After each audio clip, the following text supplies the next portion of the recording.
All right, welcome in everyone. So this is the online inner child healing workshop. To begin, I just want to give you a concept of the framework that we are going to be using today. Okay, so the first 40 to 45 minutes will be very lecture based. You're going to be listening to me talk. We're going to go over what the inner child is, how to access or notice when this part of you is arising, how to then heal and work with that part, and then the reparenting process. Okay. Then I will take you through a 20-minute guided meditative practice exercise, right? In terms of how to access the parts of you that need to be worked with to bring them up, right? And then to notice what they need from you and how you need to show up for this piece, okay? The last 30 minutes will be a Q&A. My business director, Sarah, will be taking care of that and how to ask the questions and anything of that nature. All right, so thank you for showing up today. Thank you for coming. This is my first full-fledged online workshop. Most of the work I've done up until this point has been one-on-one. So thank you for being here with me today. Now, let's get started into what is the inner child, okay? Now, I look and work with the inner child a little bit differently than some other people do, okay? I look at it from an aspect of the wounded inner child. Okay.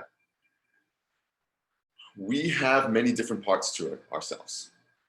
All right.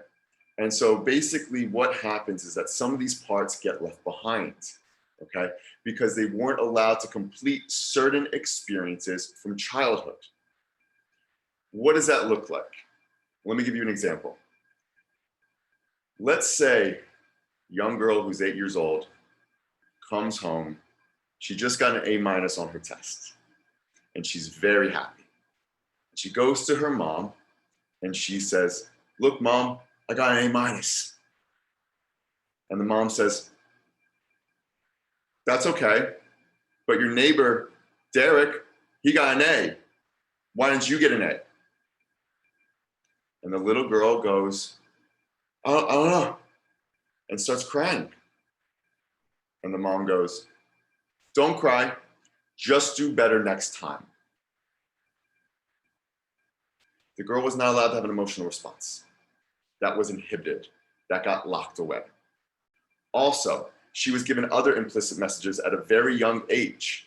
Your value is dependent on how you do relative to others. Your value is dependent upon performance, right? Mother only gives you as much love as you impress other people.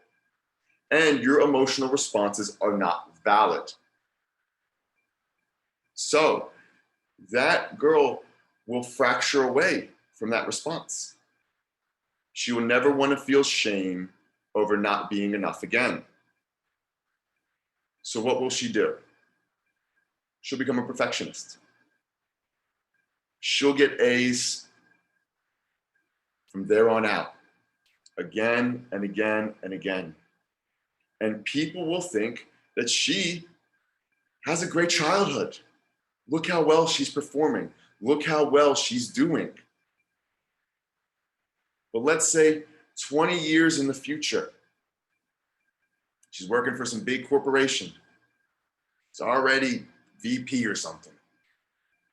She walks into her boss's office and her boss goes, "Hey, the report you handed in, it was good, but I think you should go to your coworker, Miles. He's just been here a little bit longer and he has a few things that I think you could learn from." And she starts getting super, super defensive. "Wait, what's wrong with mine? What's wrong with my report? My report's fine." The boss goes, "No, it is great. I'm just saying you have a few things you could learn from Miles." "I don't understand why mine's not good. I've been working really hard. You've been seeing," and the boss just says, look, just take a deep breath. Just maybe it's fine. Just go to Miles when you have the time. And then she walks out and she has a full-blown panic attack. She's re-experiencing the past in the present moment. She's been operating off of coping mechanisms from that natural response that got inhibited from childhood. And now those repressed feelings of shame, of not being enough, are now being triggered. What I do in my work is I bring those parts back up. I bring awareness to them, why they are occurring, the coping mechanisms and faulty mechanisms that we use to hide ourselves from these parts. Draw them to your conscious awareness. Here's the thing. From the ages of 0 to 7, we are in what's called a theta brainwave state. Our subconscious mind is more highly suggestible. So many of the internal belief systems that we've taken in about ourselves, about the environment, about love, about everything was formed in early childhood.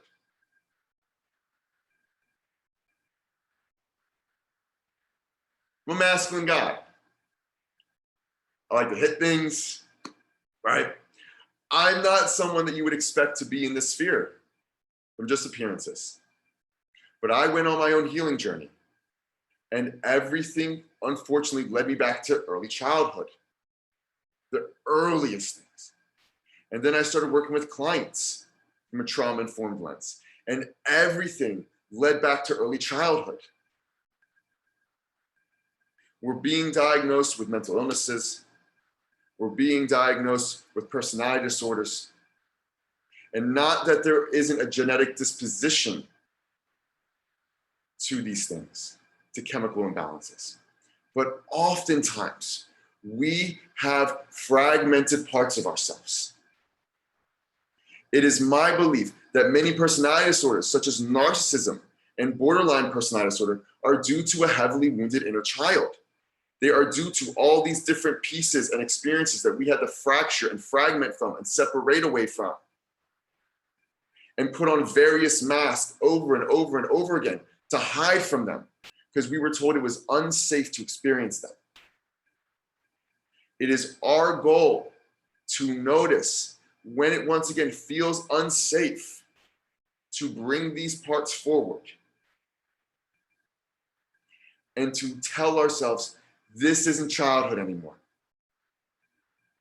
I understand the feeling, I understand the emotion, I understand the fear, but I am an adult and I can be there for myself. Maybe my parents weren't there for me the way I needed them to be, but I can be there for them now. And that's what this workshop is about.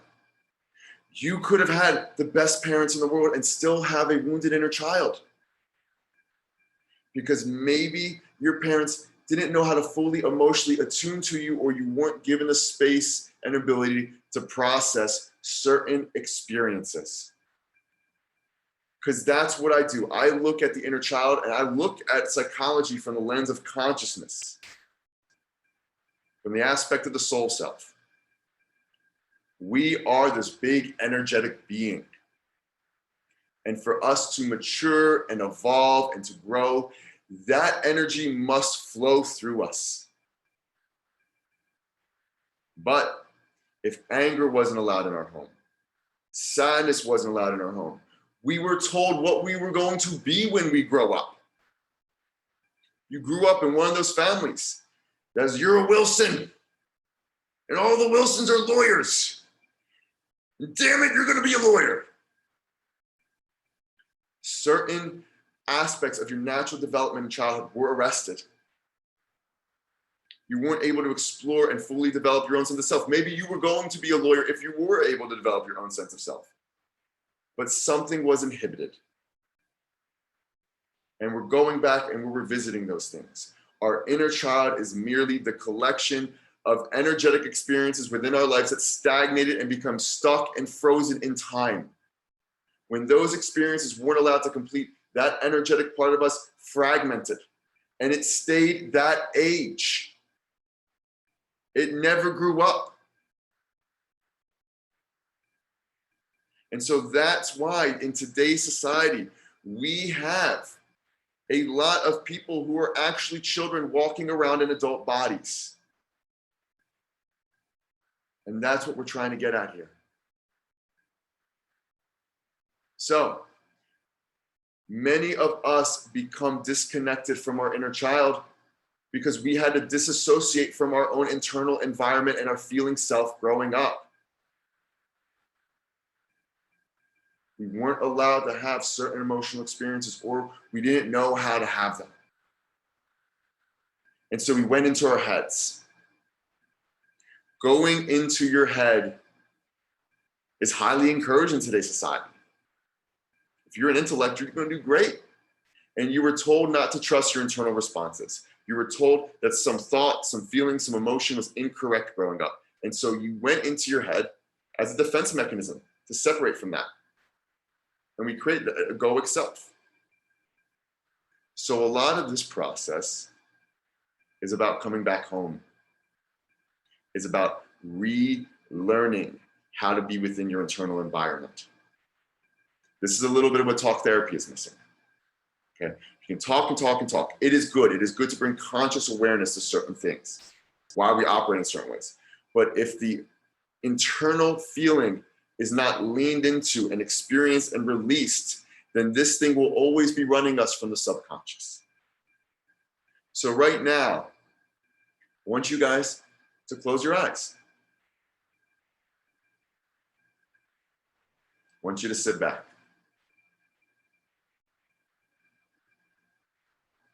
I just want you to notice your breath. I want you to bring your awareness into your shoulders, the base of your neck. And all we're doing in this moment is we are noticing. We are noticing what it feels like to be in this part of our body.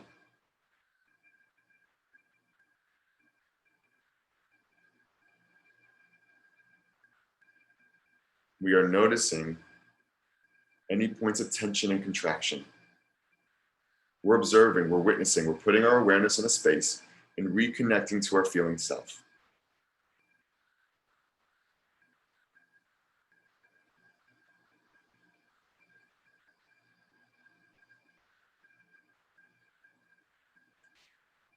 Now I want you to put your awareness into your heart.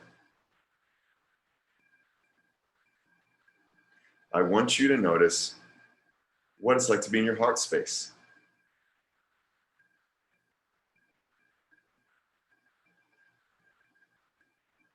Notice if there's any points of tension, feels walled off, blocked. Put your awareness in there. Become conscious of your internal space.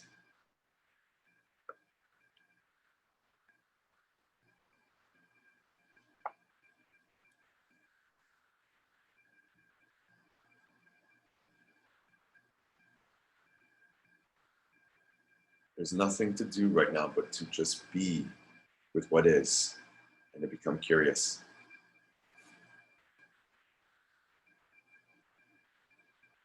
Now, I want you to take your awareness and put it into what is your solar plexus.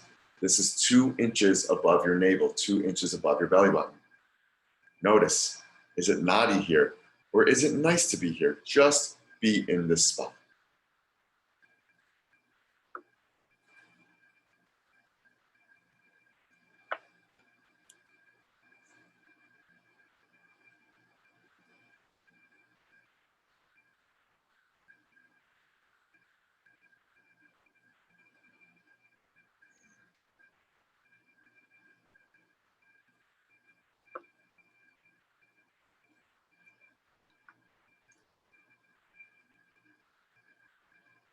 And lastly, I want you to put your awareness into what is your sacral. This is about 2 inches below your navel. This is your feeling center. This is the most feminine, receptive part of you. If you want to create a connection to your inner self, your heart space and your sacral are great places to put your awareness and consciousness into.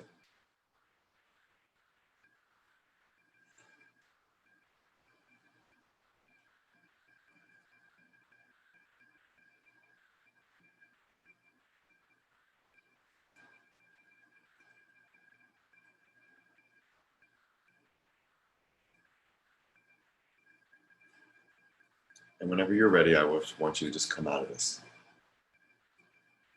Return to this present moment. You can open your eyes. We're just regaining that connection to our feeling self. If there's one thing that children are very good at, it is allowing their natural responses to occur. If you ever see like a 5 or 6 year old just kind of waltzing around, they're like, ooh, ah, he, ah, bleh. They'll kick a chair. That's just what needed to happen. And at some point we had to inhibit and stall those responses.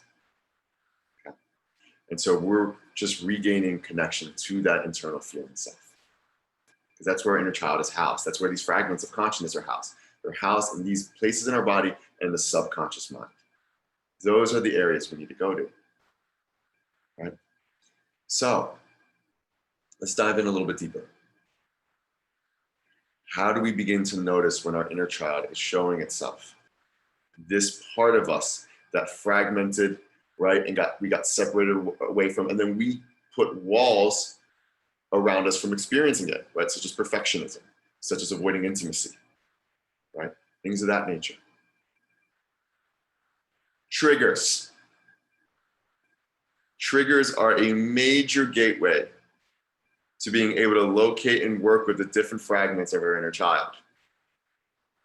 Now, there is this notion and narrative around safe spaces and trigger warnings and all that stuff, and that's valid to an extent. You don't want to be overly triggered. It'll throw the nervous system through an upheaval, and you might not be able to regulate through it.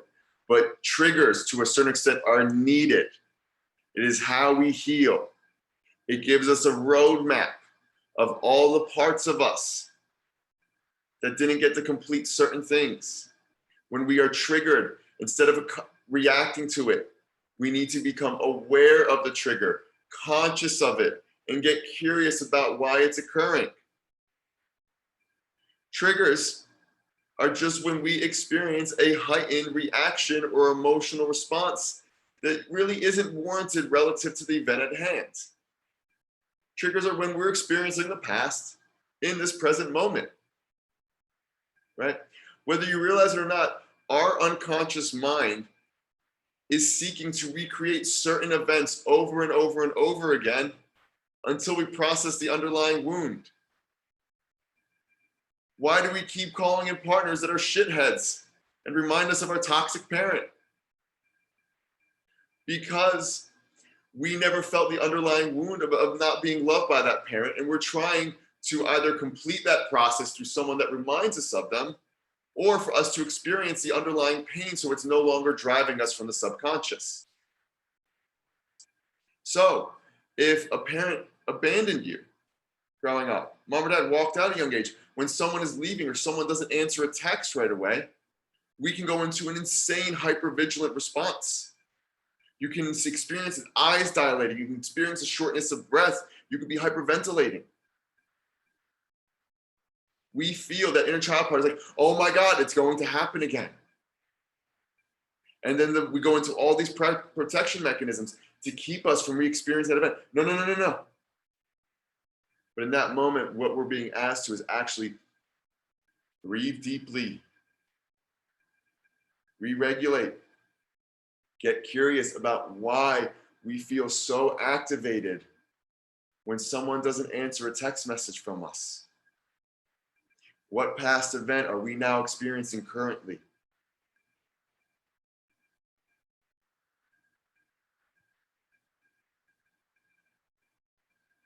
How else do we notice when the inner child is coming up? Our thoughts.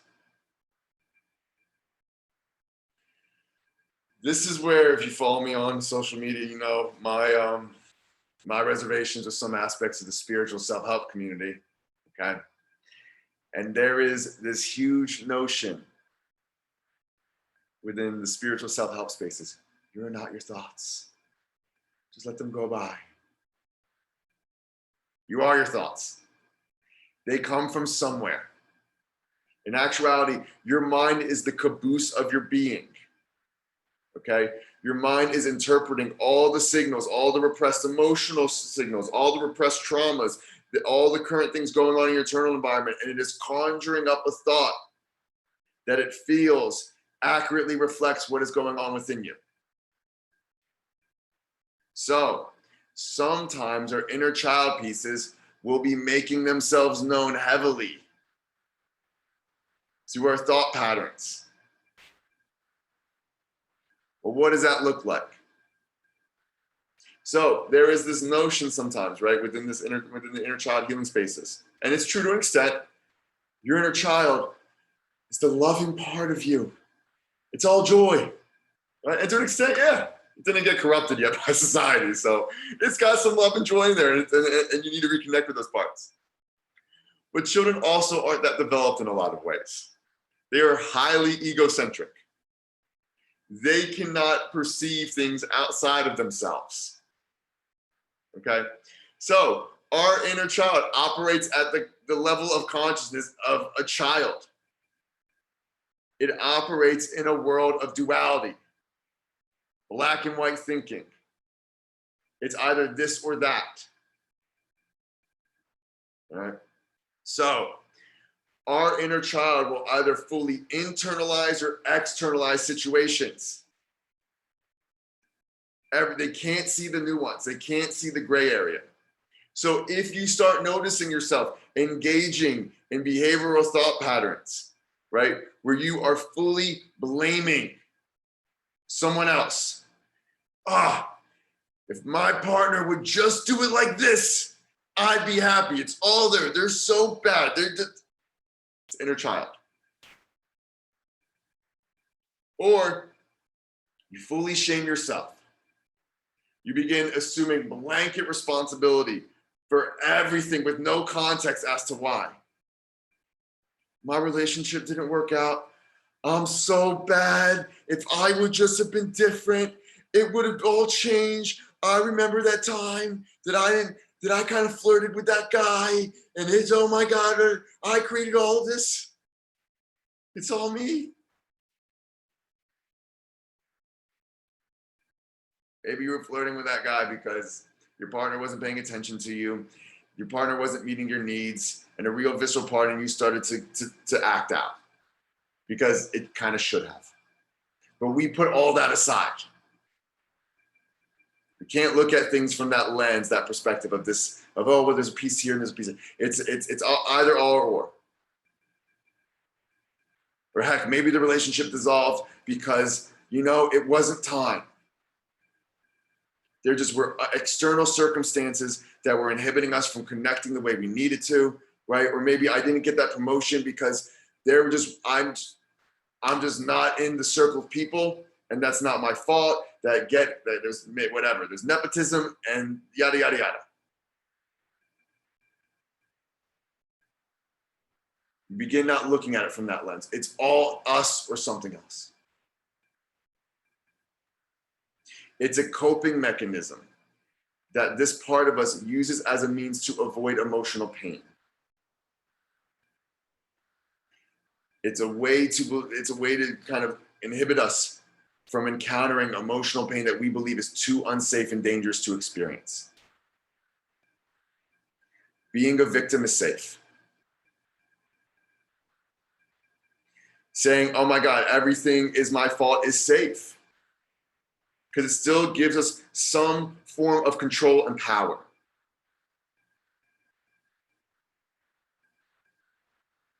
The one thing that we don't want to do is to re-experience the helplessness and powerlessness we felt as a child. Because when you were a kid, you were helpless. You were powerless. You were highly dependent on someone else to meet your needs, and you had to employ various survival mechanisms and coping responses to be able to get those needs met, or you may have died. And what this work is peeling back those layers piece by piece, because you don't need to do that anymore. These aspects of you still feel that they need that. And it is coming into contact and saying, we don't need to have these beliefs. These beliefs were created under faulty things. We are in control of certain insects. And sometimes things happen that we're not in control of, and that's okay, and we'll be fine. We won't die because the inner child perceives that. So I'm going to share my screen for a second.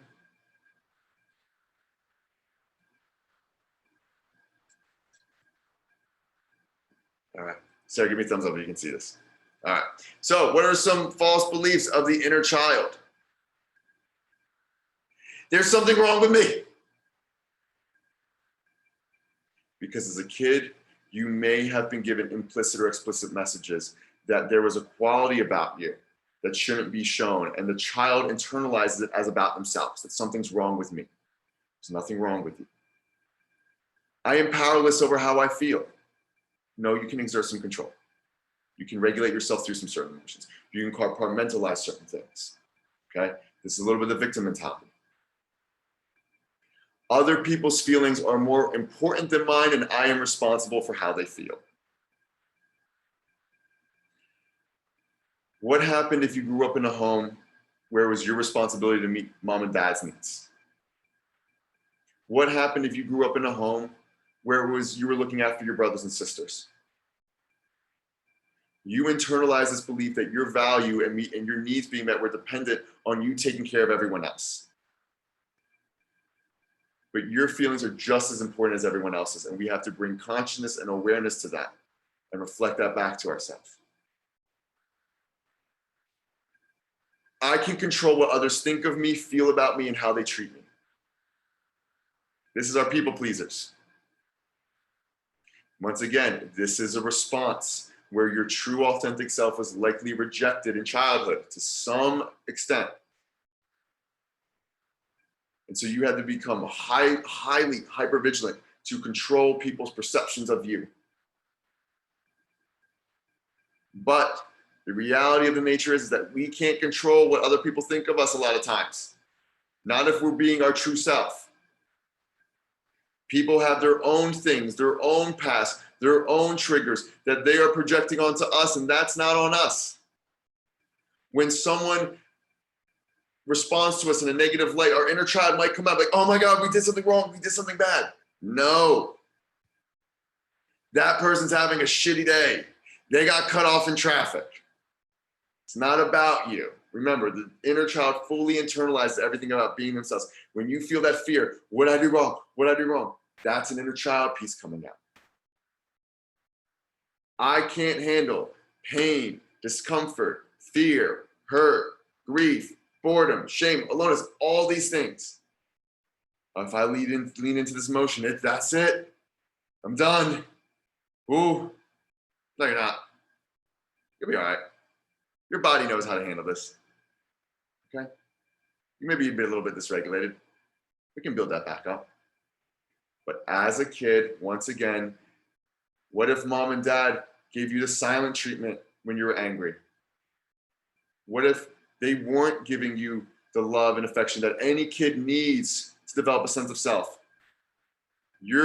That child mind interprets that thing as death, as incredible danger. And so those thoughts are just the past belief systems that were valid back then coming back up into the present. So, stop sharing right now. So, right now, we have triggers, thought patterns, belief systems. Another way to access this part is meditation and journaling. I personally am not the biggest person on journaling, but it's been highly effective for a lot of people I've worked with. Go in,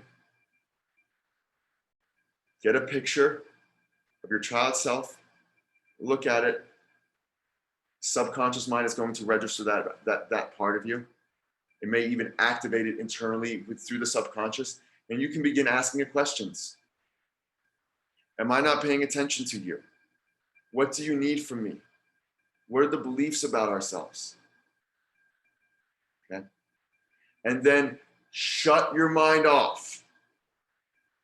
Put your awareness either into your heart, your sacrum, wherever you feel this inner child part is coming to you, and allow the words to flow right out of you. We're also going to do a meditative exercise in this workshop where, like I said, these parts get squashed away in the subconscious mind. So meditation is oftentimes a really great practice of accessing the subconscious and allowing these fragmented parts of you that are very real sorry, this is not woohoo anymore. We have to acknowledge that we are multifaceted beings. We have different parts of ourselves. These parts are conscious, they are real. They got locked away in the subconscious. Meditation, slowing the conscious mind down and going deeper, allows us to retrieve these other parts of us that got split away and buried in the subconscious. What does that look like? One of my trauma responses, I was a high school dropout. One of my trauma responses, I suddenly became a star student. Okay. And then I went to law school. And I kept reading my casebook day in and day out. And I could not retain a single word of it. But then I'd go and read about healing and how everything was coming in. But no, I could not read a single word of my law textbook. Full scholarship, good school, here I am, and I can't read shit. Getting called on in class, I don't know what the answer is. And so enough time had passed, it was like a week and a half before our finals. And I was trying to retain the information again, and nothing was coming through. So finally I entered a meditative state. I asked, why? Why am I not retaining a damn thing? For those of you watching the recording, I'm sorry I cursed. This is how I work. So why am I not retaining a damn thing? I got very deep. I noticed my breath. And remember, the mind will send visualization sometimes to let you know what is occurring. We really need to utilize the conceptual mind. And I saw an image of a 6-year-old. And he kicked a law book. Just kicked it away. And he had his arms crossed. He's like, no. And I was like, I asked, what's going on? Why don't you want to do this? We're here because we're trying to show mom and dad we're smart, and I'm tired of doing everything for mom and dad. I'm not going to do this. I'm not always going to do things around them. I want to be my own person. I want to live my own life. And I said, that's valid. But we're actually not here for mom and dad. That's a piece of it. Yeah, we're human. We want to show our parents that they screwed up and look at us. We got the fancy law degree. But we're doing it because, hey, we want to actually help people. We know a lot. This career actually makes sense. We're very good at logical reasoning, right? We like the control and power this gives us. You get to exert influence that we didn't get in childhood. It makes a lot of sense. This is not just about mom and dad. And this part of me went, oh, okay, that makes sense. There is a week and a half left in the semester. You need to study all semester for law exams. So I had a week and a half to study. I started retaining everything. It was still only a week and a half. I did good. I got my B's, right? But it wasn't necessarily the grades I wanted, okay? But that part allowed me to then study because I finally corrected the faulty beliefs through a meditative kind of journaling state. So that is what we need to do with these things. You are going to have conversations with yourself. It might seem weird. It's not. We all have multiple personality disorder. I got some news for you. And anyone who denies that is oftentimes they grew up with a secure attachment, which means you are not in this meeting probably, or you're deeply repressing the shadow. You're in denial. So a lot of inner child healing happens in real time. What does that look like? Let me share the screen again. Okay. Walking around day to day. And then we notice there's a trigger. We start feeling a fight or flight response erupt in us. Or we notice ourselves get engaged in those dialogues. I'm so bad. I'm terrible. Everyone hates me. Inner child. Don't overly identify with the thought. Become aware of it. It's my little one. Where are you? Accept full responsibility. As a kid, you were powerless. You're not anymore. Deep breathe into the diaphragm. Get the nervous system regulated. You are responsible for your feelings and emotions in this moment. Okay? Disengage from the triggering event. If your partner's triggering you, be like, hey, listen, it's not even you. This is you're triggering the shit out of me. I'm gonna explode on you, and honestly, you don't deserve this right now. I just gotta go. I gotta go to another room. It's not just give me my space. I'll be okay. Okay. So give yourself that space and capacity that you necessarily didn't have as a child, right? Because mom and dad may never give you that space. They may just sat there screaming at you. You don't have to do this anymore. You can say, hey, stop screaming. I need to go somewhere else. Go into your room. Get back in touch with your body. Notice where the emotion resides in the body. You put your awareness into it, feel into it, and surrender into it. Allow yourself to be in the pain and emotions. Inner child healing isn't necessarily a fun process all the time. It requires you to feel into the shit you had to suppress and repress growing up. So you let the emotions come in, you be in your heart until you feel like your body can't handle it. And that's okay. There comes a point where you're like, this is a little too much. And then you say, all right, we're going to take this emotion, we're going to put it over here. And we're going to now reparent. You're going to become the healthy caregiver you lacked in that moment. You're going to attend to your needs and allow yourself to learn from your mistakes. You're not going to shame yourself all the time. You're so bad, you're the worst. No, you're going to hold compassion for this part of you. It's going to take time. So, reparenting is becoming the healthy caregiver and the healthy parents that we lacked in that moment in childhood. And you may be saying to yourself, what the fuck, Zach? I didn't have good parents. I didn't have good modeling. How do I supposed to know what that looks like? Oftentimes, reparenting is a deeply spiritual process. It is accessing parts of you that I actually truly believe transcend this lifetime, that are of a multidimensional nature, that have both a feminine and masculine quality to it, and can give the guidance and wisdom that you may not consciously hold on to within your conscious mind. Here's the thing, guys. When you access, don't do what I did. It's my last relationship. When you go in and access the inner child, you're like, great, I found this thing. I've been repressing it. What do you want? Candy? I'm going to give it to you. Oh, you want to blame your partner? Yeah, they're bad. No. You never let your 4-year-old go and drive the car just because you found a 4-year-old, right? It's the same thing with your human stuff. You do not let the 4-year-old drive your human vehicle. You hold space for it. You allow its emotional expression. But your adult soul self needs to show up and make decisions for it. Okay? Because your inner child part, what it's going to want is it's going to want other people to take care of it. It's going to be like, no, you're responsible because I'm feeling this way. You know what? My boss just understood what I was going through. You have to understand what you're going through. You are responsible for your emotions and feelings. Your inner child will feel like it's other people's responsibilities. Okay? You're going to have to show up for it.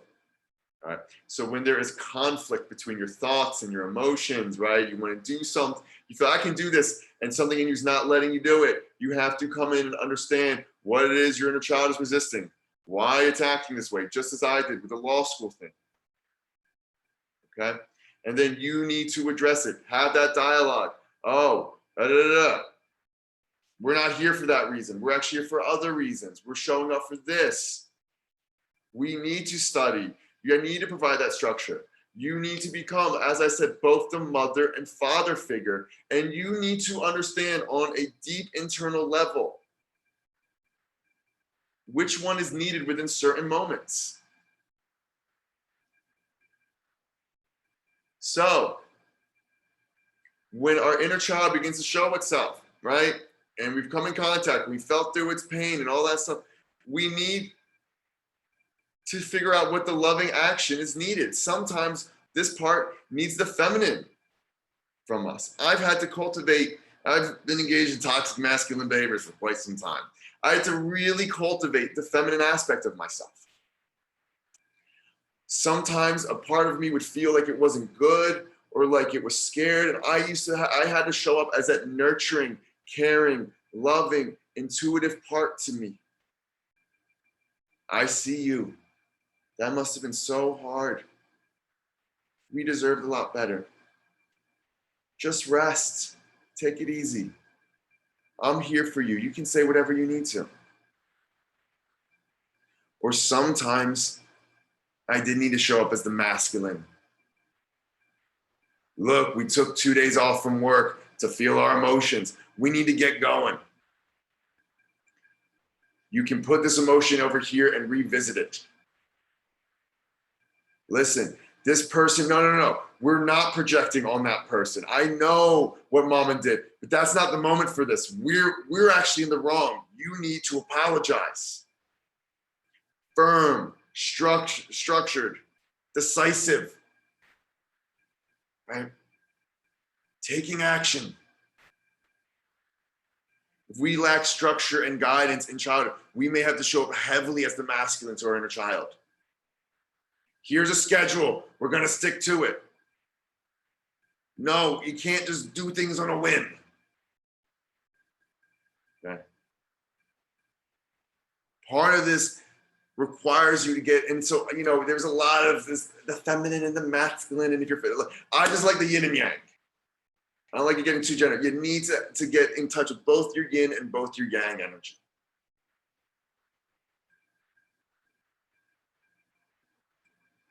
A little caveat. As you start getting good at this work, you may start shaming the shit out of yourself from a couple of years earlier. I can't believe that I was blaming my partner and just feeling, I can't believe I acted like this. I'm such an idiot. Stop. Don't get stuck in the shame loops. You didn't know what you didn't know back then. All right? You did the best you could with the tools you had. We aren't learning this in school. Mom and dad weren't showing you how to emotionally regulate. In school, you were learning the year of when the Louisiana Purchase happened. You don't remember. Still don't know how the formula for the Pythagorean theorem. We were kind of learning the wrong stuff sometimes. Be kind to yourself. All right?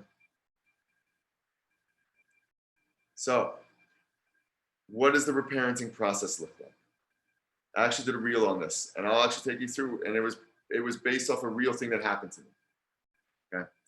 So let me share screen again.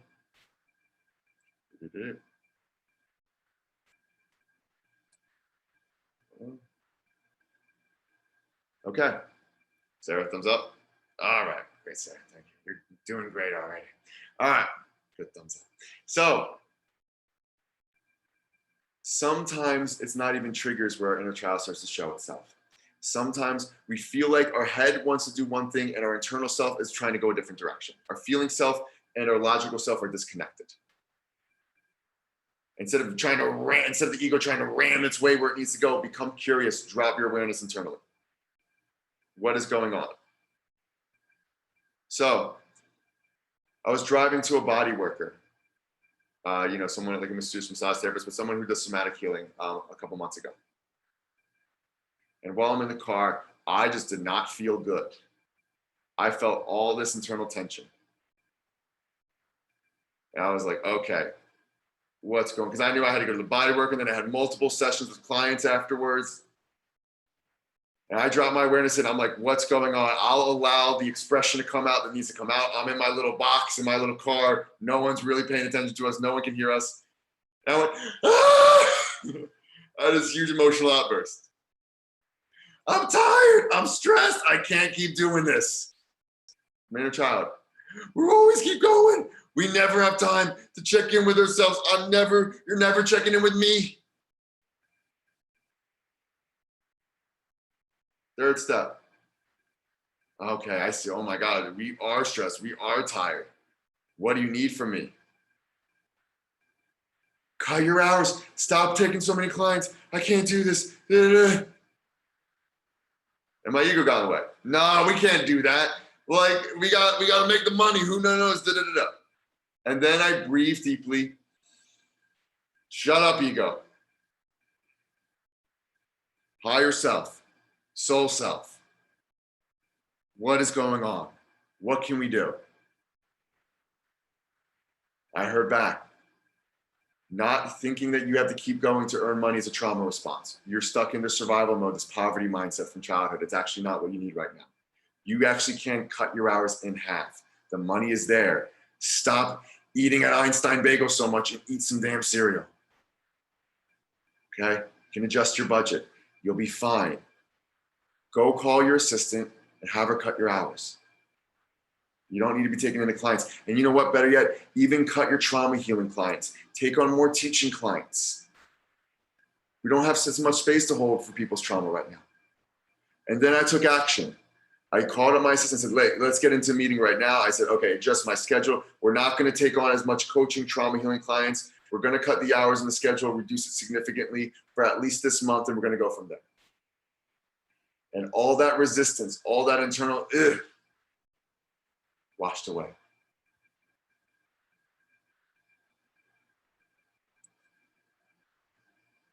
All right.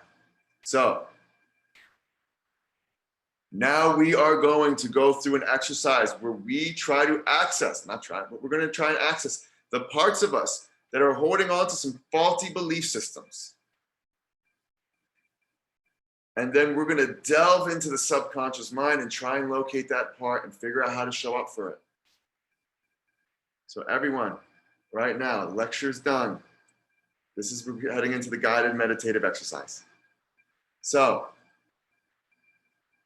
it's going to be a little bit weird. I'm going to need you to roll with me here. All right? Our body keeps the score. Our body is what is going to give us the signals onto the belief systems that we're holding. So work with me on this. I want everyone to close their eyes.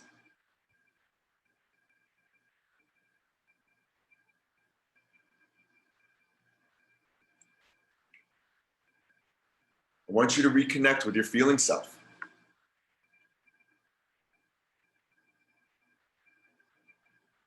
I want you to reconnect with your body.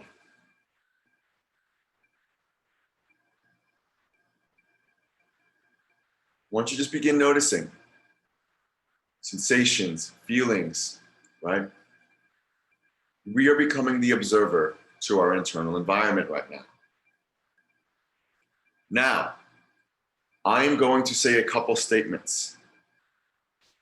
And I want you to notice how your body responds to the statements that I say. So once again, you're the observer and witness in this moment. You're bringing your conscious awareness into your body.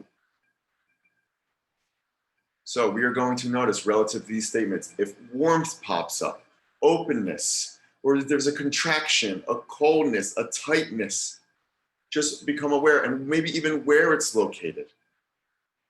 So the first statement that we are going to become aware of how the body responds is yes, yes, yes. Once again, notice how the body responds to the word yes.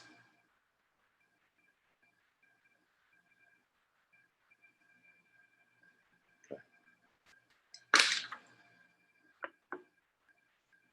Now, I want you to notice how the body responds to the word no, no, no.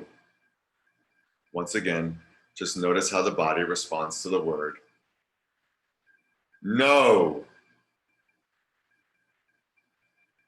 Become aware of the difference. Whenever you're ready, just want you to open your eyes and return to this moment.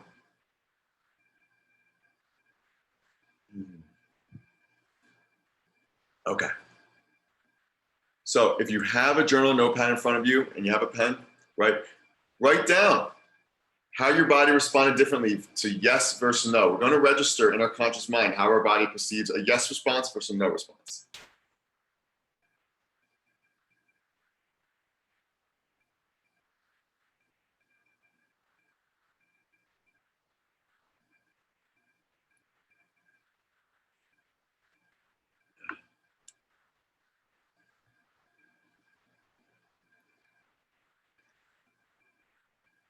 How did your body feel versus yes? Did you feel light and fuzzy? Did you feel, where did you feel it? Your no response, did you feel a coldness, a contraction? Where did you feel that? Did you feel nothing? Sometimes people feel more comfortable in the no than the yes because they're so used to a no.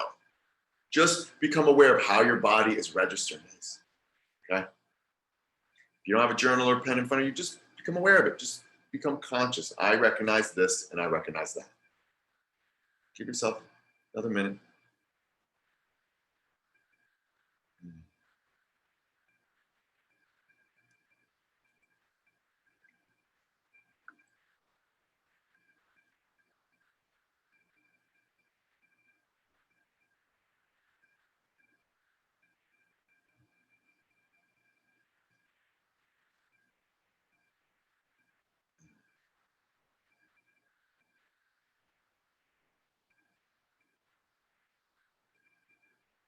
Okay.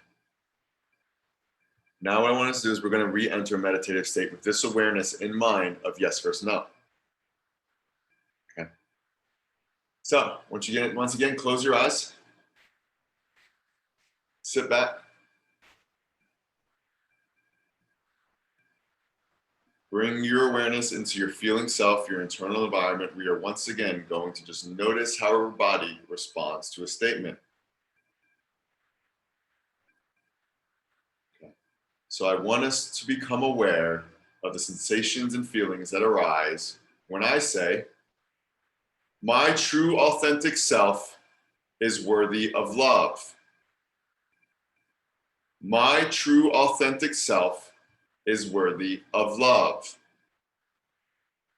My true authentic self is worthy of love.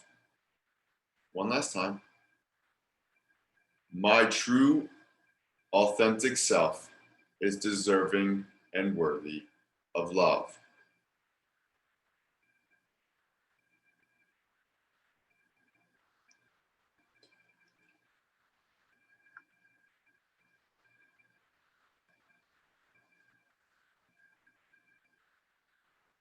Whenever you're ready, you can come out of this.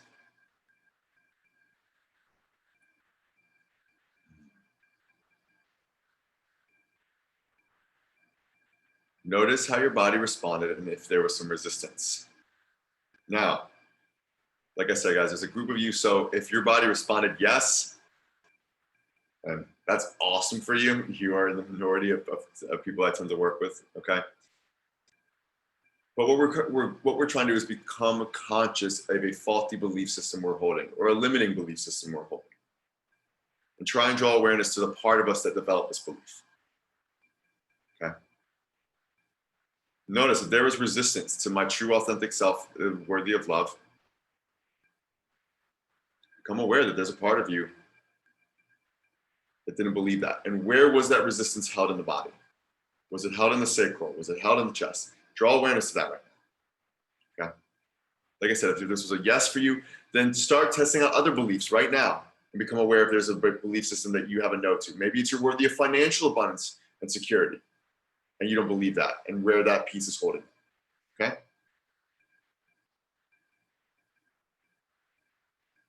So what I want us to do once again is we're going to dip and dive back in to a meditative state.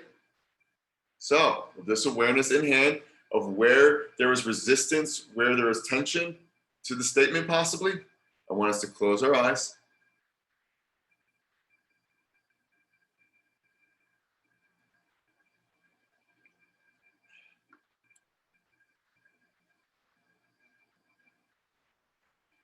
I want you to once again drop into your feeling self.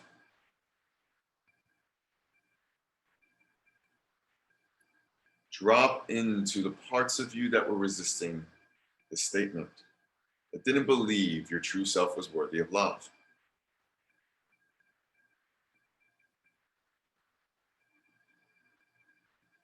Maybe it's your whole body. Just bring your awareness to your whole body, but put your awareness into your feeling self.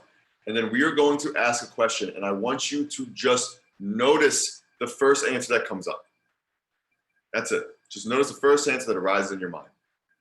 So with our awareness on this part of us that was resisting feeling worthy of love for our true self, I want us to now ask, how old is the part of us that believes our true self is not worthy of love.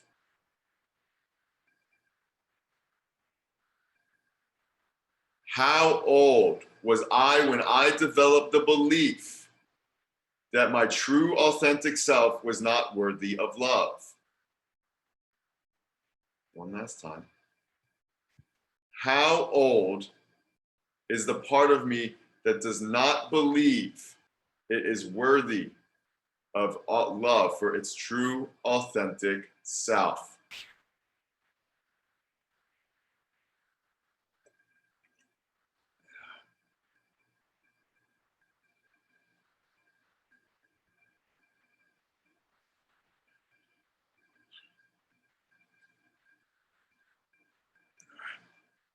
Whenever you have your answer, it's gonna be the first one that pops up, first age, right? Could be a ballpark of ages, that's fine too. For me, it could have been 0 to 18. Anyway, so come out of it, come out of meditative state, and just, if you have a pen, write down the age. If you don't, just become aware of the age, okay? Give yourself a second, get acquainted to this awareness. Oh, this is part of me that doesn't feel that. Okay.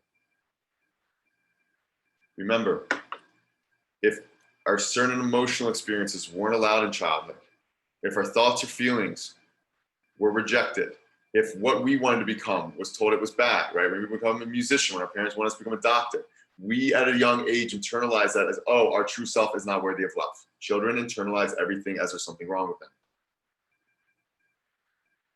So we're trying to bring awareness to this part, how to develop that belief, and then counteract it. So with this awareness in mind, we are going to delve into the last part of this exercise. This is going to be a heavy guided meditation. This is going to be a visualization meditation. What I need you to know is you are going to allow the mind to conjure up images and visualizations on your own. There's nothing for you to do. Now, some of us aren't visual. I'm actually not that visual. So if you don't have images showing up, what you're going to do is you're just going to notice how you're feeling and the emotions that come up relative to this guided meditation that I take us through. All right? So in this moment, I want you once again, put down the pen, put down the paper, sit back. Bring your awareness to your breath. Notice what it feels like when air flows into the nostrils and when it leaves. I want you to feel your shoulders drop, your back expand. Any tension or stress held in your forehead begins to melt away. Any knots in your stomach begin to unwind themselves. You feel yourself entering into a deeper and deeper state of relaxation. You feel your butt delve deeper into the seat beneath you. Feel your calves, your thighs just kind of open up. The soles of your feet open up. Just allow yourself to enter into a relaxed state. I want the subconscious mind to interpret and allow the suggestions I give it to form its own visualizations. I want you to imagine me and you standing in front of an elevator. The elevator doors open and the two of us walk in. As we walk in, the elevator doors close behind us. I press a floor and you begin to feel the elevator going down. You begin to feel yourself falling further and further and further. We are beginning to leave the conscious mind and beginning to enter the recesses of the subconscious, where all the fragments and all the repressed parts of us are held deep within this area. You fall further, further, further as the elevator continues to descend, descend, descend. Feel yourself exploring the deeper, deeper recesses of our subconscious mind. Slowly, the elevator's descension begins to slow down. As the elevator stops, the doors open and you walk out into this black area. Out in front of you is the part of you that held the belief that you, true self, was not worthy of love. And it could be another belief system as well, but notice the part of you, it could even be a different age than what came up in our exercise. I want you to begin to walk over to this part. I want you to begin to notice what it's feeling. It may even begin to express its emotions and feelings through your body in this current moment.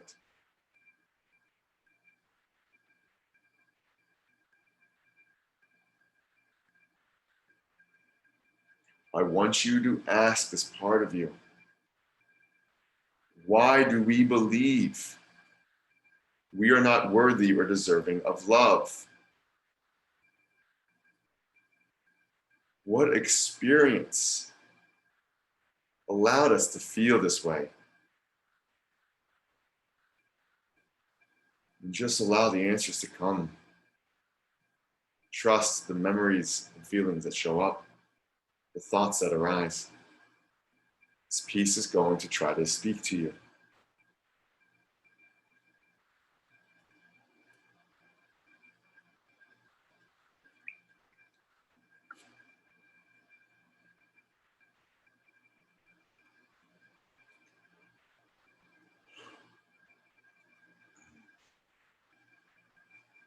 I now want you to ask it, what do you need from me to feel you're worthy and deserving of love? How can we help you not feel this way and embody this faulty belief? I'm here for you now. And I'm sorry I wasn't before. Notice, what is this part of you asking? How do we need to show up for ourselves now?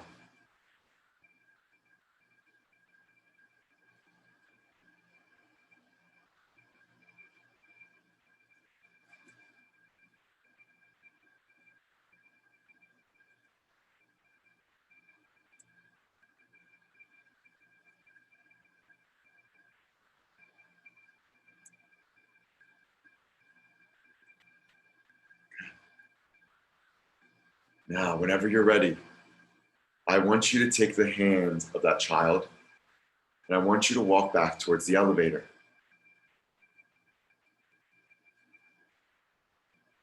This part of you no longer needs to be held in the deepest parts of the subconscious.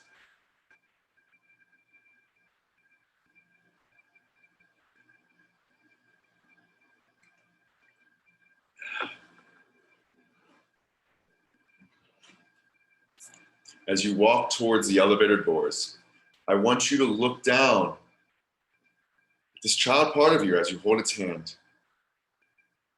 I want you to look into its eyes.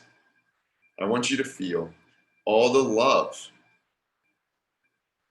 that you have for this part of you. Excuse my language, but it's just a fucking kid. Every child deserved to feel love. So did you.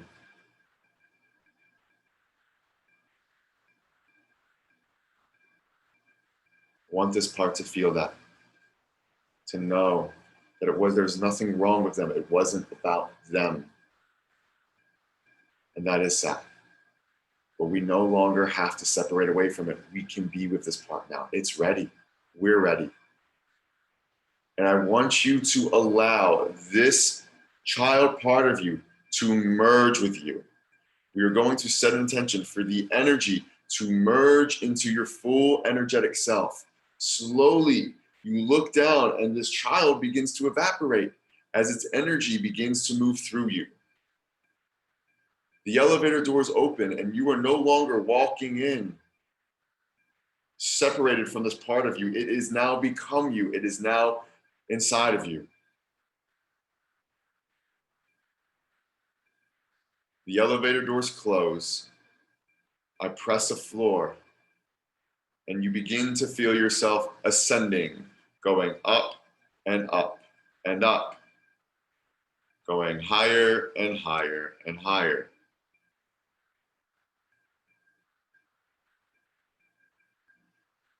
Feel yourself rising and rising as we leave behind the recesses of the subconscious and come closer and closer to our conscious mind, no longer as a fractured, fragmented self, but integrated with this child part of us. As we go higher and higher, we begin to feel more and more present, more and more embodied in this moment. Slowly, the elevator stops its ascension. The elevator doors open, and you walk out of the elevator and return to this moment right here, right now. And you open your eyes whenever you're ready.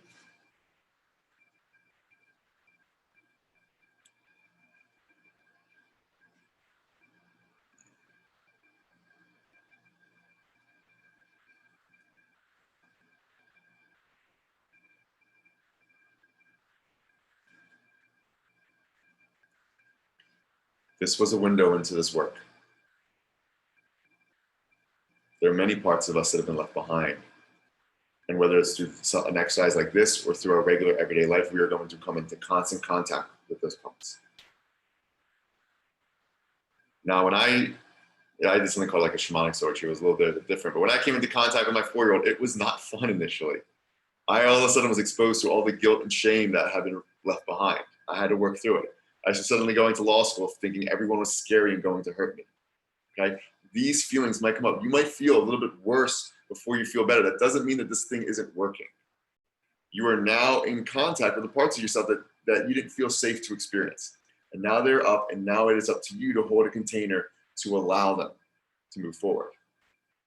Now, before we head into the Q&A, and Sarah's going to send you out an email after this, if you want to continue further with this inner child work, I work with this woman, Heidi Harris. She is a world-renowned violinist who left the symphony to become an inner child healer. She does a 6-week workshop that is held in a group container that goes and expands on these things much further. Okay, so we located the part, and her container would provide you a space to work with it in a group setting. Oftentimes, it is the inner child being seen by others that really allows this healing to take place. I took her workshop, it's amazing, and so you can look her up. It's Heidi's House of Alchemy on Instagram. As I said, Sarah's going to give you the information. Also, this is one component of the work I do. Right now, my main focus is on training other healers, practitioners, coaches, therapists in the framework that I use. You got a little bit of a taste of what my teaching encompasses. Okay? If you want to work with me, my thing is a 6-session container over the span of 3 months. It is just my job to pass on to you the framework that I use with clients. Okay? I'll be there to help you start up your practice or to help take it even further. I've also worked with people that are highly successful already in the sphere and people that are just getting started. You can schedule a free discovery call with me through the link in my Instagram bio. Okay. Now, on to the Q&A. So, whatever questions you have around this. Sarah, do you want to unmute yourself and kind of take over? Yeah, I'll do it from here. Okay. So, hi everyone. My name is Sarah. I'm on the call basically for backup and support. So, as Zach has mentioned, we are going to go into the Q&A portion of the teaching. So there are 2 different ways that you can ask Zach a question. We're either going to take questions directly, so you can speak either with your video on or off, or if you don't want to do that, you can just type a question into the chat. So when asking Zach a question, just please keep it short, keep it concise, and just be mindful of everybody's experience here. So if you would like to ask Zach a question directly and you need to know how to raise your hand, because that's the feature that we're going to be using, what you do is on the bottom of your screen, you're going to see a box that says participants, and you're going to click on that, and you're either going to see it say raise hand, or you're going to see it say more. Either way, click on the raise hand, and that'll let us know that you want to ask Zach a question, and we can just go in order. So if you want to ask him a question, now is the time to either raise your hand or to put your question into the chat box. So, like I said, I'm just going to go in order, and it looks like we have Alex up first. So I'm going to ask you to unmute yourself, Alex, and can you please ask Zach a question? Or they can type in the chat if they need to, whatever works best for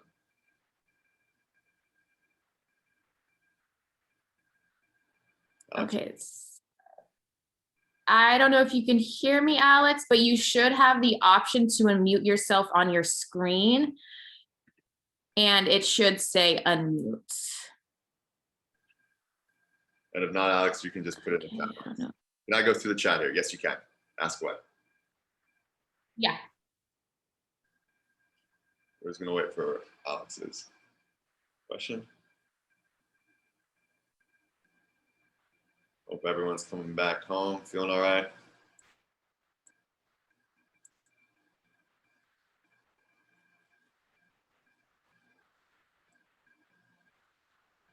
Okay. So I am worried about showing up for my child self and afraid at times I won't.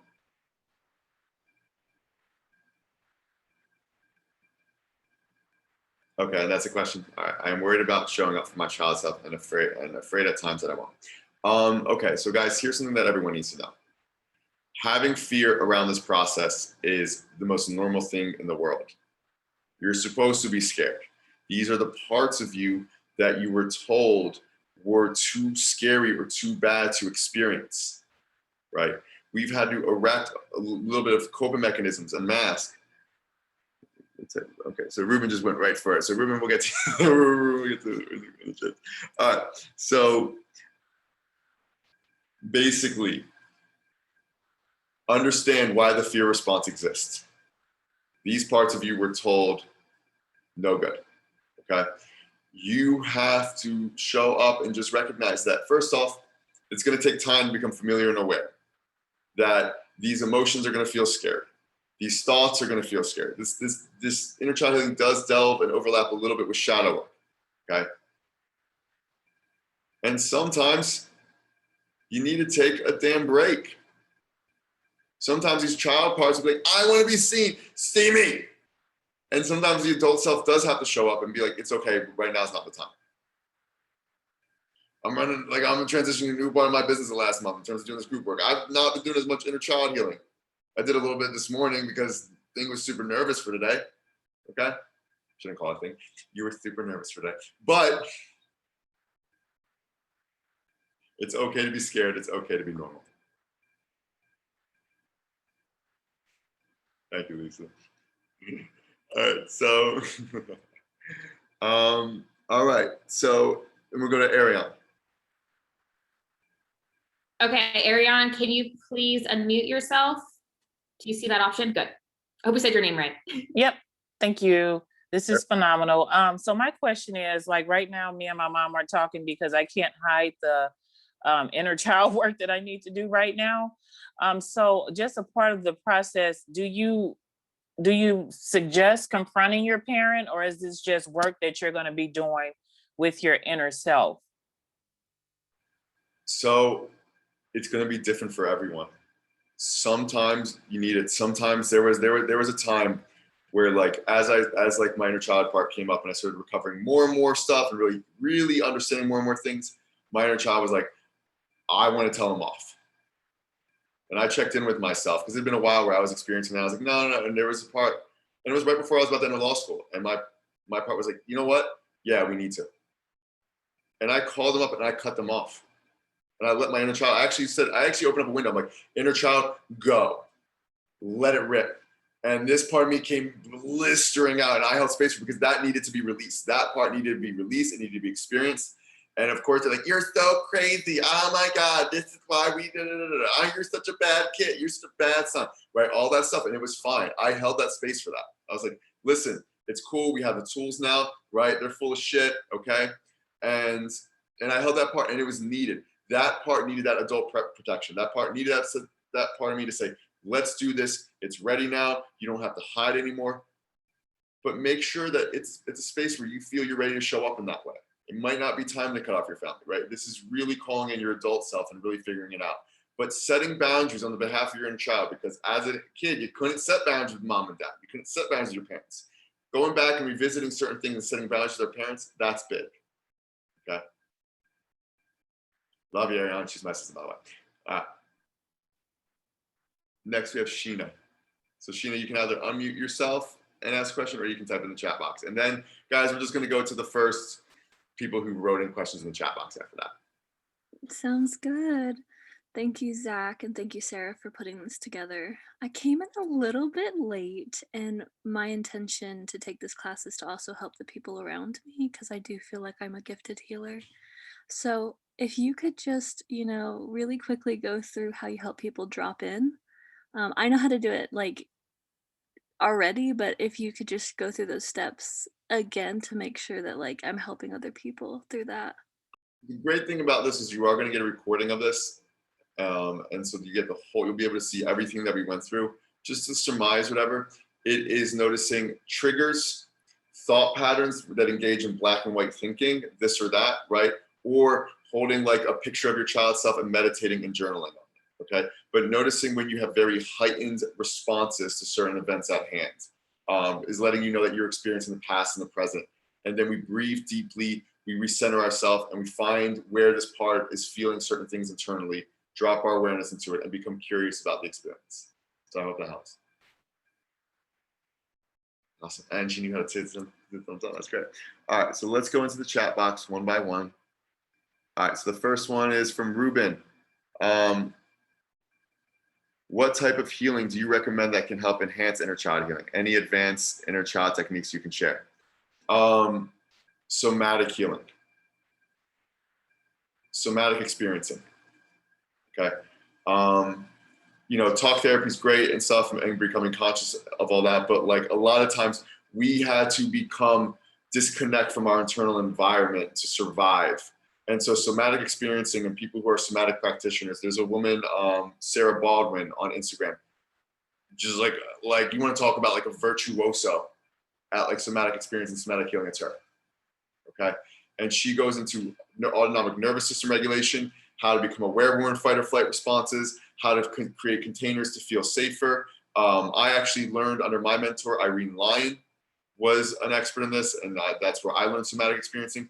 And that set a template within my body where the inner child could show itself. So there's nothing I could recommend more than somatic experiencing and becoming more heightened and aware of our internal environment. So I hope that helps, Ruben. Next one, Matt.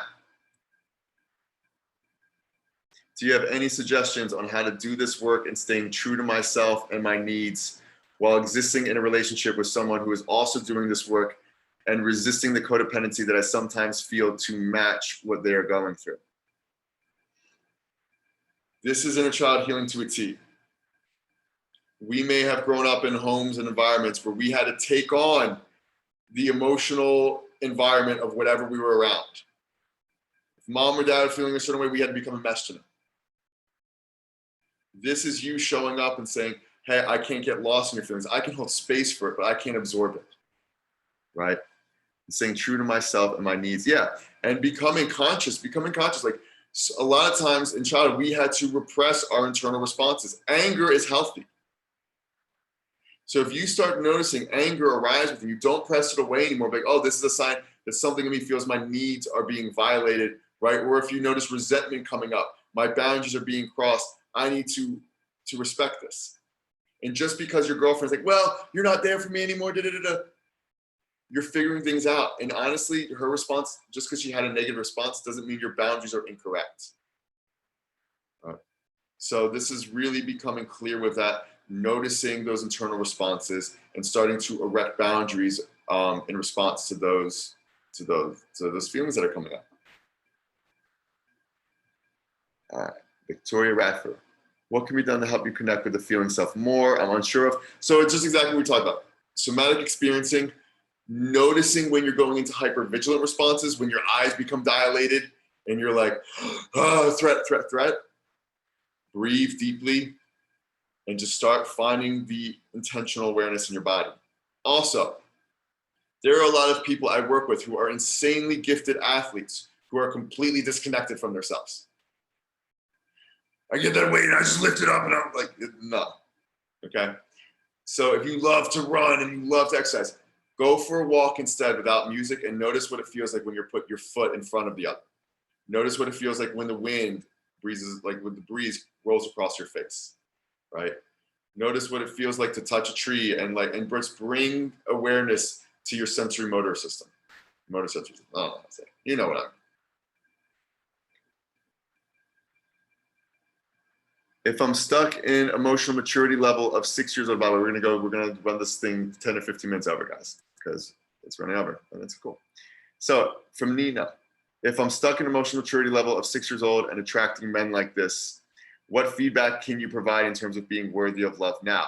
Like letting go of this idea that I have to be healed enough more perfect before I can be loved.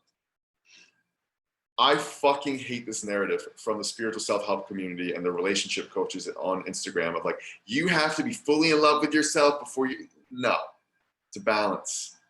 You do have to do some inner work. But guys, you learn love through being reflected by it from other people.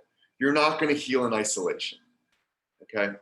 What you are is you're gonna become aware of when you're attracting the same toxic partners as before, right? Notice why you're doing that. What unconscious need do you feel like you're meeting through them? Draw awareness and be like, 6-year-old, we can't do it through this person. Okay? Guys, people have to realize whatever, if y'all saw me outside my sessions, I don't think people would show up to me as a practitioner. There was like 7 or 8 months where I was just 6 years old outside of sessions. I would show up as my full soul adult self and then go be 6 afterwards, okay? It's okay if you're experiencing yourself at a maturity level of a 6-year-old right now.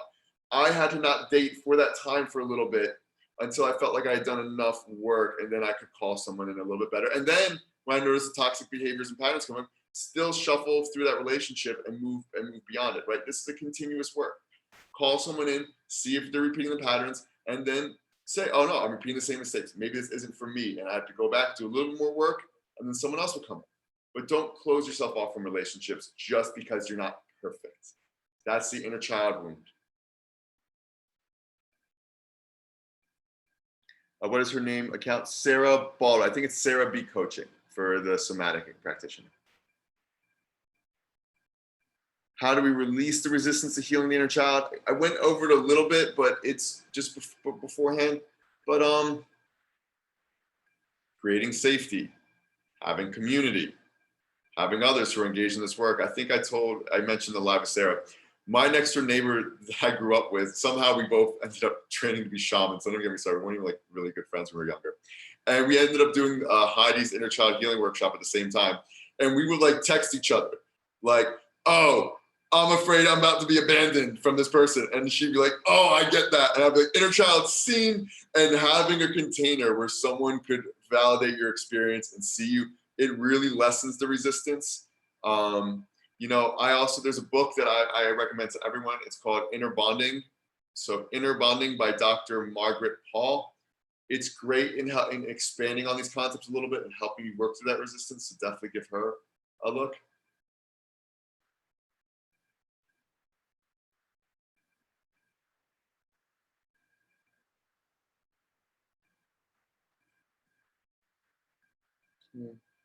Amira. How do we release or regulate emotions of the repressed child when we're estranged from parents? Great. You're ahead of the game. Sometimes it can be actually more difficult to do it if you're still in the circle of parents who are very unhealthy. Okay. Oftentimes, I would highly recommend working with a coach or therapist who is highly knowledgeable in this area. Oftentimes, what I will do with clients, but I'm really not taking healing clients right now, is I would say, I'm mom or dad. What did you need to say to me? And the person would rip, and I would hold a container for that. Oftentimes, we do need attunement. We do need someone to see us, okay? And that can be a great way to allow that emotional release, okay? Sometimes it's just being the parent for ourselves, finding what did we need to feel towards mom and dad, and just feeling that anger rip out of us and punching a pillow. Or doing what I do and scream and then have the neighbors call the cops. All right, we're not gonna go there. what are your thoughts of EMDR therapy? And do you think in some cases you have to do some aided therapeutic work before you can go back and see your inner child? So I will say this, guys, I am not a licensed psychologist. It's actually a joke that I have a successful healing practice considering my credentials. I came in this work because of my own deep inner healing. I've trained heavily with shamans, but we don't really have a plaque for that. Now, what I will say is I've done EMDR through multiple practitioners. I've had clients do EMDR. It matters on where you are in the stage of the healing journey, in my opinion, and the person administering it. I've seen therapists administer EMDR in ways that confound me, that are just like, what the hell are you doing? Okay. But it can be very effective in doing what we did in accessing the subconscious. But it's a give or take. Okay. So EMDR can be effective with the appropriate person. I feel they should develop a rapport with you before engaging in EMDR. It should be like, all right, now you're going to look at this light go back and forth and we're going to dive into your deepest traumas. There has to be some type of connection beforehand, some type of attunement for that process to allow itself to happen. Yeah, doing aided therapy work before inner child healing, that might be good. Doing talk therapy, feeling comfortable around people, feeling comfortable in your body, it might help. Sometimes, like I got thrown inner child healing with my shamanic stuff probably way too earlier than I was prepared for, and a part that was that I did not have the tools yet to experience. But that was how spirit and the universe kind of designed my process. They were like, you're going to get thrown to the fire and you're going to figure it out, and then you'll lead a workshop on this 4 years from now. So still here somehow. All right. Last one. This is a great way to end off. I'm going to get in trouble for answering this question. In what extent do you think can ayahuasca, breathwork, help the inner child healing or trauma healing work? This is recorded, right? Hypothetically, and I am not administered or licensed to say any of this. Don't sue me, anyone here. All right, and anyone who is doing the recorded version, please don't sue me. All right. Fuck it, I'm going for it. All right, guys. Now, me personally, I've never used ayahuasca. I am very much into psilocybin mushrooms. I believe there's a point where they can access the deepest layers of subconscious. I would highly suggest not doing it on your own unless you have immense experience, that there is someone that is licensed in that, if that is a thing, right? But it is having someone hold space for that and guide that process is incredibly beneficial. I had done deep inner work, and then one day I was very guided to do psilocybin, and I took it, and I remember going and be like, this is going to be a loving experience. This is going to be a fun experience. And like, I felt like my inner self, oh yeah, sure, you're going to have a great time. And the moment I took it, I was like, oh fuck, you lied to me. I was like, my inner self lied to me. And like, for 3 hours, I just watched the different layers of my ego get ripped up and shown to me, like all the ways I hide from my inner child got like reflected back to me. I'm just like, this is horrible. And I just felt myself going deeper and deeper into the subconscious until I went into this basement and I found this 8 or 9-year-old running around with his arms up screaming, mommy and daddy never loved me. Mommy and daddy never loved me. Mommy and daddy never loved me. And I was like, oh shit. You're the reason I've been self-sabotaging. Okay. I went and I hugged that thing. That part of me. You just start calling them things. I do way better in the masculine than the feminine with this work. Obviously, you can see that. But I was like, come here, little guy. And I hugged him. And I said, I understand. And what that did was, it was like a year's worth of therapy work in one sitting. I accessed that part of me that would have taken so much time through meditation, somatic work to get there. Now, I had spent years building the tools so that when I knew how to surrender into the plant medicine, I developed a relationship with the plant medicine to allow it to give the experience. When I knew I was going to do deep work after I took it, I didn't try and put my own thing on. Like, no, it has to be like this. I said, fuck, okay, this is what we need. Okay. And so when I recovered that part, and I'm still integrating it or whatever, I kind of knew how to work with it. I knew I needed to give it a hug rather than like, oh my God, get away, right? So I would highly suggest building the tools and resources before you really engage with this type of stuff. Plant medicine is incredibly beneficial. I have a few people training under me who are supposed to be plant medicine shamanic healers. They're incredibly gifted and talented. But be aware, I don't do ayahuasca because I'm already spiritually sensitive. That thing's gonna blow my doors open. I've already like on the verge of insanity. I don't think I need it. But as I said, ayahuasca, I'm a little concerned right now because I think it's becoming a fad. And I think people are trying to hijack their way into deep inner work or deep spiritual experiences when they're not supposed to. And I see you, Lisa, dancing over there because you agree. I know. Really, really understand that a relationship has to be developed. Ayahuasca is conscious of itself. And I believe there are some deaths right now due to ayahuasca because the spirit of ayahuasca is fighting back because she knows people within Western society are misusing it. Okay, so really, really be intentional and really have done the work before you really explore that, right? Don't be like, oh, it's just gonna be easier if I do it this way. I would say if you've hit a wall in your healing process that you feel like you can't get through or whatever, and you feel a deep calling to it, then go do it. I utilize this medicine called Combo, which is even a psychedelic. It's frog poison that gets blistered into your system and you burn into you, and then you throw up and puke and scream, and it's great. But I had never heard of Combo, and then like 4 or 5 people in the span of a few days brought up Combo to me. Like it was like these medicines will call you. As weird as it is, I'm very spiritual. It will call you when you're supposed to use it. All right. Some of these questions are a little. I just want to give anyone a chance. Anyone else who hasn't asked a question, do you have any other questions? You can just type in the chat box. I got time. I got one more question I can get.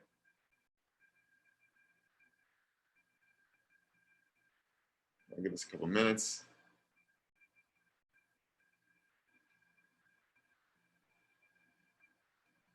One more minute. And if not, we've got a couple people that have already asked it. We'll go with them. Oh. Who do you recommend for common practice? Okay, so ask me offline. Who do I recommend for common? No, I can do it on here. Yeah, it's fine. She's licensed. Christina Birdsong. She lives in Chicago. Great. And then we'll go to one more. What type of therapist would be good to go to for help in such situation in relation to my last question, Amira, which was regulating emotions? A good therapist.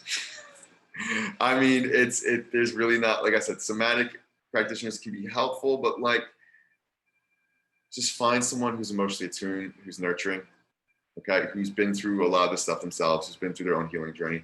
That's the best I can do. And it doesn't have to be a therapist, it can be a coach. I had the greatest talk therapist, I truly believe it, but some of my deepest inner child work came from kind of this very masculine 37-year-old guy who was just a coach, who was not a therapist, who just for whatever reason, I don't know how, just knew so much about inner child healing. And we just dived in every day. And because he was a coach, we were able to explore like video calls, like video messages every morning. We had this container where I could let the inner child out every morning. Like there are coaches in the space that, because they're not therapists, can have more unique containers to explore this. Like I said, Heidi Harris is great, just because she offers a group container. So highly suggest her. And one last. And we'll do one more. This is the last one.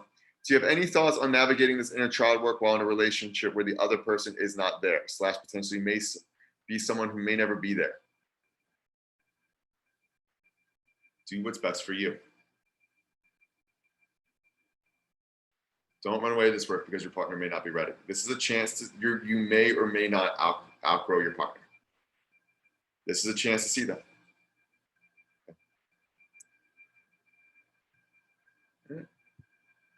All right, guys, this was amazing. Thank you for joining me. As I said, this is my first online workshop. This was pretty big for me. For those who don't know, the first workshop I did 2 years ago, one person showed up and it was only $10. So this was definitely a different situation. And so thank you for supporting me. Thank you for being here. And like I said, you'll receive a recording of this as well. I'm also going, for those of you, it's called the Healers Program. That is the program where I train other people. I'm going to we're going to send all of you the workbook around the inner child healing from this program for free. Okay. So you all will get that. It incorporates a lot of what we went over and including even more stuff. All right. So thankful for all of you. Namaste.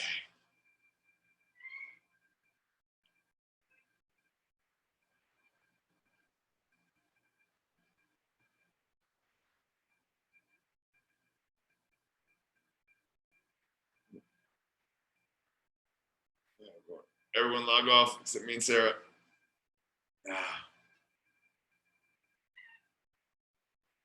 We'll kick everyone out. Bye, everyone. Thank you. See you next time. Everyone to log off. Wait, let's stop the recording. Can you stop it?